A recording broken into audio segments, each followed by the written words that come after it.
Chodesh Tov, on vorach ce Shabbat, on lira Be'ezrat Hashem, Parashat Shofetim, Shofetim Ushotrim, Teten Lecha Bechol Sha'arecha, Asher Adonai Elohecha Noten Lach, V'Shafeto et Ha'am, Mishpat Seder. Donc la Torah nous ordonne de mettre des juges et des magistrats pour juger leur âme, le peuple. On sait très bien, s'il n'y a pas un tribunal, il n'y a pas des juges, il n'y a pas des gens qui sont responsables pour mettre l'ordre, Hasve Shalom, et chez Tahib Balao, c'est comme ça qu'il dit le Pirkei Avot, il n'y aurait que des problèmes. Déjà avec les juges, c'est pas évident. Alors s'il n'y a pas de juge, alors on n'a pas de compte à rendre, chez Mishmon, chacun il fera ce qu'il veut. Donc c'est important donc, de mettre des juges pour qu'ils jugent le klal. Mais la Torah, elle dit, vous les juges, c'est vrai, vous avez une responsabilité, mais il faut bien l'accomplir. Ça veut dire quoi? Déjà, faites attention. Des fois, hasvi shalom, vous pouvez être un petit peu influencé et faire n'importe quoi. C'est quoi les problèmes qui peuvent arriver? Lotakir panim, lotatim mishpat, lotakir panim. C'est-à-dire, il ne faut pas dévier le jugement. Si tu penses que tel est la raison, ben, il a raison. L'autre, il a tort, il a tort. Lotakir panim, il ne faut pas faire de différence entre l'un à l'autre. Ah, lui, il est riche, on va aller de son côté, ou lui, il est intelligent, ou bien il a une bonne renommée. Non, hasbi shalom. Lotakir panim. Il faut voir, j'ai deux personnes, chacun il a fait ce qu'il a fait, on doit juger et trancher. Mais des fois, même si on est de bonne volonté, Hasvi Shalom, on peut se tromper, on peut être influencé. À travers quoi? Le shohad. L'otiqah shohad. Il ne faut pas prendre la corruption. Et malheureusement, c'est ce qu'on voit dans le monde. C'est quoi aujourd'hui qui est en train de perturber le monde entier? C'est le shohad, la corruption et les intérêts. Alors la Torah, elle prévient les juges, elle leur dit, faites attention. Parce que même si quelqu'un est très intelligent, la corruption peut aveugler ses yeux. Même si quelqu'un c'est un sadiq qui fait très attention à ce qu'il fait, mais une fois qu'il a reçu du shohad, là, il peut faire n'importe quoi. Donc l'homme, il doit toujours veiller à mettre de l'ordre, être droit sur terre. Et si jamais on fait attention à tout ça, donc on héritera la terre qu'Hachem nous a promis.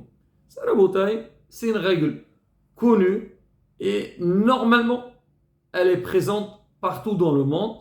Après, toute la question, comment les juges ils se conduisent pour faire leur vrai travail. Mais Hachamim ils disent, cette parashat Shoftim, toujours à le temps pendant le mois de Elul, et elle vient aussi donner un message à chacun par rapport au travail qu'il doit faire vers Yom Adin, vers le jour de Rosh Hashanah et Yom Kippourim. Alors on dit, le Shlach Kadosh dit, c'est quoi Shoftim et Shotrim Tetelecha Bechol Sha'arecha? Tu dois mettre des juges et des magistrats. On dit, Shiva'a She'arim Netenu Adam. Il y a 7 portes qui ont été données à l'homme, et l'homme, il doit faire attention à bien les contrôler. Donc, c'est quoi ces 7 portes? On dit, c'est les yeux, les oreilles, les narines, la bouche. Alors, Kadosh Baruch Hu, il a fait un hesed avec nous. Il nous a donné certaines choses à travers lesquelles, Baruch Hashem, la vie a un sens, c'est ce qu'on dit. L'essence de la vie. Et on dit, cela, et faire attention. Tu as des yeux, il ne faut pas voir n'importe quoi. Hasbi Shalom. Les oreilles, pas écouter des lachon hara. La bouche, ne pas dire des dvarim betilim. Les narines, ne pas sentir des choses qui sont interdites. Et ainsi de suite. Et l'homme, il doit être juste sur lui-même. Bien contrôlé, comme ça, tu tombes pas dans la fête. Dans l'erreur. La faute. Alors maintenant, Rabotai, Hachamim, pour bien expliquer un petit peu ce passage par rapport à l'homme et surtout, par la suite, on a dit il ne faut pas prendre du shohad. Quel shohad qu'il y a par rapport aux yeux? D'accord, je fais attention à mes yeux et pour ne pas voir n'importe quoi. C'est-à-dire quoi ne pas prendre la corruption? Il faut expliquer tout le passage. Alors pour répondre à ça, on va raconter une petite histoire et on verra Bezat Hashem quel travail qu'on a à faire. Bon, en fait, toute l'année, on doit faire attention à ça. Et encore plus pendant la période de mois de Elul et Yamim Noraim. On dit qu'il y avait deux personnes, deux commerçants. Alors ils ont vu que les affaires ne tournaient pas très bien.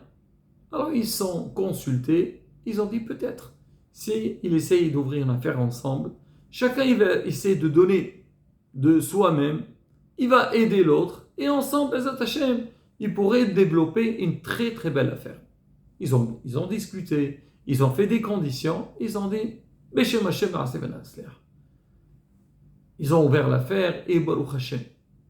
Vraiment, des très belles recettes. Ils ont trouvé une grande atzlaha, une grande réussite dans ce qu'ils font. Maintenant, ces deux commerçants, il y a un, pour lui même qui a de l'argent qui entre dans la société, il voit que Baruch Hashem met une grande bracha. Pour lui, le travail, c'est le travail. Il y a des horaires. Le matin, ça commence à 9h. 9h, il est là. Même il vient plus tôt. Il ouvre le magasin. Il expose la marchandise. Il vérifie ce qui tourne bien, ce qui marche et tout. Il fait tout vraiment pour que l'affaire, elle soit vraiment, elle roule très très bien et Bezat Hashem faire entrer le maximum possible d'argent. Pas de vacances. Quand il y a les vacances, c'est les vacances. Mais sinon, mais vraiment très respectueux. L'autre, de son côté, déjà il voit que l'affaire tourne bien. Et Baruch Hashem, il a un associé très très sérieux. Et il fait tout le travail. Il a dit, pourquoi moi je vais me fatiguer? Alors il prend son temps. Ce qu'on dit chez nous, le matin, il fait la grasse matinée. Baruch Hashem, aujourd'hui, il a de l'argent. Alors il se réveille un petit peu en retard. Il traîne à la maison, son petit journal, son petit déj, les infos, faire une petite fila. Il arrive un petit peu en retard au travail. Son copain, il est en plein travail. Lui, il arrive. Alors, comment ça se passe? Combien on a fait aujourd'hui? Ce mot, je le supporte pas. On a fait. C'est pas nous qu'on a fait. C'est Hachem qui nous a donné. Quand je vois qu'on nous envoie l'argent. Mais lui, en plus, on a fait. Même si on va dire ceux qui travaillent, c'est ton copain, pas toi. L'homme chané. Et voilà, et à peine il entre, il donne quelques instructions aux employés. Voilà, midi, 1h pile. Excuse-moi, je dois sortir, je veux voir qui est voir un client, je y va, manger, prends l'argent de la caisse, prends son temps. 2-3 semaines plus tard, je dois partir prendre un petit week-end, je suis très, très fatigué, et ainsi de suite. Mais vraiment, il apprend, comme on dit, à la douce. Alors, son associé au début, il a dit, je peux le comprendre, on a besoin un peu de repos. Mais quand il a vu que ça se répète sans arrêt, il a dit, ça ne peut pas continuer comme ça. Un jour, donc son copain, il entre au travail, il dit bonjour, il a dit, En shalom, Amar Hashem Varshaim. Il a dit, écoute, Mehila, ça ne peut pas continuer comme ça. Ça veut dire quoi? On est associés, on a investi ensemble, on a les deux les mêmes obligations. Je peux comprendre de temps en temps, alors on peut se libérer un petit peu, mais de manière que un il travaille tout le temps et l'autre il se repose, fait ce qu'il veut. Moi, ça passe pas, je ne peux pas. Ou on se met au sérieux comme au début, sinon chacun il va de son côté et chacun Hachem lui envoie sa bracha. On dit Rabotai, ça c'est exactement ce qu'il a fait quand je vois chez l'homme. Hachem il a créé l'homme, il a mis en lui deux associés. C'est qui les associés? Le corps et l'âme et la neshama. Les deux, ils ont besoin de se nourrir. Le corps, il a besoin de se nourrir de tout ce qui est matériel, boire, manger, se reposer. Donc, pour entretenir donc, le corps humain. La neshama, elle aussi, elle a besoin de se nourrir. Par quoi de se nourrir la neshama?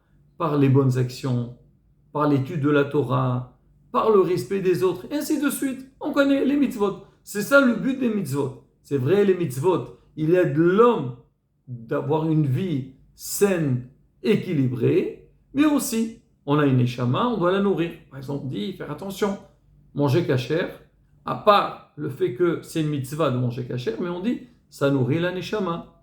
Et ainsi de suite, la bataille. Alors maintenant, donc ces deux associés, donc chacun, il pense à soi-même. Kadosh Baruch, il a créé l'homme, que lui doit gérer Donc, ces deux associés, le corps et la neshama. Mais qu'est-ce qu'on voit? On voit que l'être humain, tout ce que son corps il a besoin, vraiment il lui donne un maximum. À peine il a faim, il va manger. Il est fatigué, il va dormir. Il se sent un peu faible, il faut que je parte en vacances. Le moindre petit bobo, il va aller voir le médecin. Le moindre souci qu'il a, il s'angoisse. Et donc il veille que son corps, il soit, comme on dit, en bonne santé. Tout se déroule bien. Mais de l'autre côté, c'est un neshama. Aujourd'hui j'ai pas prié, c'est pas la fin du monde. Bon, j'irai Shabbat à la synagogue. Manger caché, bon, quand je peux, et est-ce qu'on c'est possible, je le fais pas. Et ainsi de suite. Ça veut dire que le corps, on lui donne tout ce qu'il a besoin, alors que la neshama, donc bon, bien sûr, ça dépend de chacun, alors on ne la nourrit pas de la même manière que le corps. Alors la bataille, quand on voit ces deux associés vivre de telle sorte, qu'est-ce qui va se passer? Comme les deux associés qu'on a vus au début de l'histoire. Alors celui qui est très sérieux, il vient à l'heure et tout, à la fin il dit c'est pas possible, moi je peux pas continuer comme ça. Alors ou on s'occupe, tout le monde travaille, ou sinon chacun il va de son côté. Donc c'est ce qu'on nous dit. Je vois qu'on nous a donné un corps. C'est vrai qu'on doit nous occuper de notre corps, lui donner ce qu'il faut. Il ne faut pas dire non, ça c'est matériel. Non, la bouteille, il faut penser à soi-même, il faut se nourrir, faire très attention. Mais il ne faut pas oublier qu'on a aussi une responsabilité par rapport à notre âme. C'est ce qu'il dit le passau. Tu dois faire attention de mettre des juges et des policiers dans tes sha'arecha, donc par rapport à ton corps. Alors qu'est-ce que tu fais? L'otate mishpat. Il ne faut pas faire de différence. Le corps, on lui donne tout ce qu'il a besoin, mais la neshama, on l'oublie. L'otakir panim, tu ne fais pas de différence entre le corps et la neshama. De la même manière que tu penses qu'il faut donner au corps, il faut aussi donner à la neshama.